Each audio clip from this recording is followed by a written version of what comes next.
thing in the corner dancing, right? I'm not into the girls who got the skirts that are like way too short, so they pull on them like for the entire night. I'm not into that. So, and I see her, and I start walking towards her. And my brain is like, holy shit, you're really gonna do this? You're just gonna like walk up to her and like introduce yourself. And I get up to her and I'm like, yo, what up, girl? And my brain is like, who the fuck just said that? But just, go with it. You're there. Just be honest. Yo, girl. I couldn't help but notice you.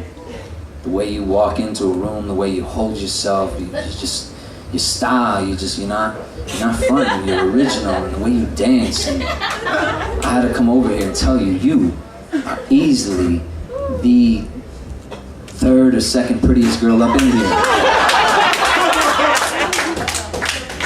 Yeah, so that shit didn't work. So I went home and wrote this piece. It's entitled From 10 to 2 a.m. Oh.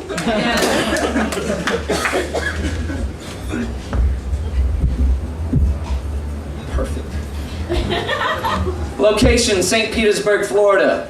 Time, 10 p.m. Here I go again. On my own. Going down the only road I've ever known. Like a drifter, I was born to walk alone. And I've made up my mind. I am not going to call her. I'm gonna watch singles for the 32nd time. To keep my mind preoccupied, trick it into thinking that I'm happy, not horny at this hour. Feel empowered by Cameron Crowe's theories on loneliness and sex, dressed in flannel shirts and spandex. I'll press play and for a while I'll say, Joe, you forget about your ex! Midnight. Okay, 2 hours to go. I could just go to sleep. I wish that I was better at booty calls. I don't even know how that shit works. You mean a woman is invited over at midnight and she actually says yes? Or you go over to her place and have sex without her asking, so what are we? What do we call this? Or without you wondering, who the fuck is that, when she takes the phone into the other room and is like, hey. It doesn't matter anyway. I've called every female here. Who's still awake up on the over in the West Coast? I could call Sandra in San Francisco. She always sounds excited when I call her. That could have something to do with the fact that she's 21 and unemployed. Oh, who cares? No one's watching me. Shit, voicemail. What about college students? They're usually awake late, right? Ooh, there is that SPC girl. Yeah, but we barely talked after that gig. But she did seem interested. That could have something to do with the fact that she's 18 and a Mormon. What is her name again? Oh, fuck, who cares? No one's watching me. Shit, voicemail. Hi, it's Joe. I was just calling you. It's late and I thought Fuck. To send your message now, press 1. To listen to your message, press 2. To erase and re-record, press 3. Hey, it's Joe. I hope I'm not calling too late. I hope I didn't wake you up. And of course I didn't wake you up, because you didn't answer, so if you would have answered, then I would have woken to send your message now, press 1. To listen to your message, press 2. To erase and re-record. Hey, it's Joe. I was just calling... That's funny. Hold on a quick sec. Yeah, what's up? It's Joe. Yo, what's up? It's Pocho motherfucking Joe hitting you up. Hi there. Hey there. Hi. Hello, beautiful young girl. How are you doing tonight?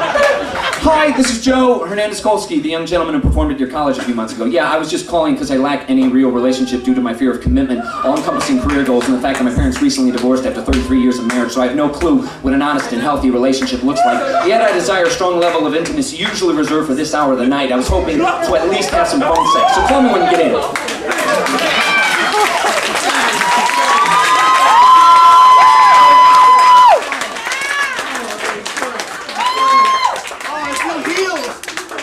1 a.m. God, this is killing me. I've exhausted my Netflix, called every woman I know except for her, of course. I keep checking my MySpace page, hoping for some unknown reason some really hot chick will leave me a message saying, I think you're cute and I love Family Guy too. Let's hang out right now. Yes. It's 1 a.m.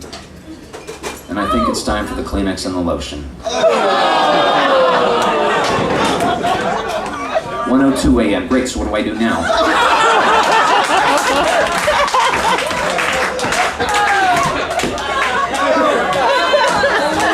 Decides clean up. Oh wait, score! TiVo recorded inside the actor's studio with Ben Affleck. I am. Now I'm even more depressed. That man has a career and I have a sofa couch that reclines. I refuse to believe that it's that hard to be the man who I see in my head. You know, the one who's just so focused on his work that women gravitate to him naturally, saying, wow, he's so focused on his work, I find that irresistibly sexy. The one who used to go into the club just to relax and dance. Now I feel like I walk in, but I've got my eyes covered, but I'm still peeking through my hands like, I swear, I'm really not looking for any women. You know, the one who doesn't care what she's doing right now. The one who doesn't check her MySpace page daily wondering, who the fuck is Tariq and why did he leave a comment that says, are you ready to get your vagina on? 1:59 a.m.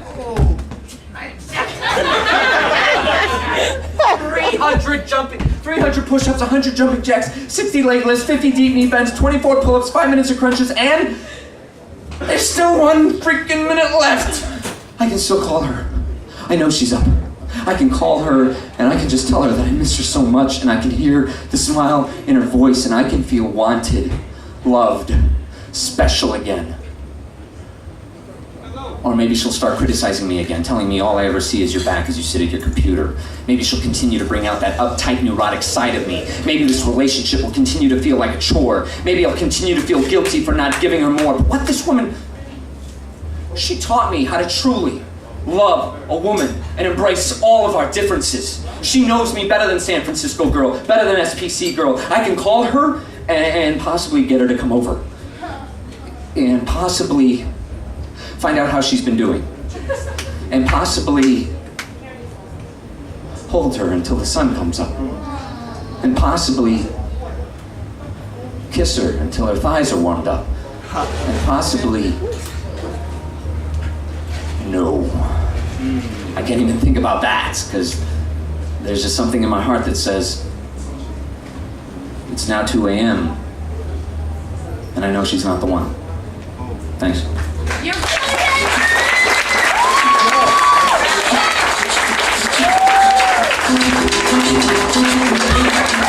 Yo, DJ, hold on. DJ, hold on. Fuck all that. One thing, first of all, give it up to Mighty Joe, because you now Mighty Joe has a lot. And poets, I like to take a small moment to fuck with your creative side. You know there's rules during slams. There are no props, there are no extra people, there is no extra anything except you on the poems. That means every other fucking poetry show that is not a slam, you can be creative. You can use people. You can do things to be more creative. Joe, I appreciate that. That's a lesson for all of us. Let's bring it to the next level. One more time for our feature poet, Mighty Joe. Till 2 a.m. God. So if you guys take off, it's pochojoe.com, myspace.com/Pocho Joe. Please be my friend. Thank you. Pocho Joe. But we, AKA Mighty Joe, strong. And you can be our friend too on the Lobby Resurrection contact list that's on this table right over here. Give us your email and cell phone, and I will bug you incessantly on both about shows in Tampa Bay, folks. Thank you. Y'all ready for some more poetry? Say, run it!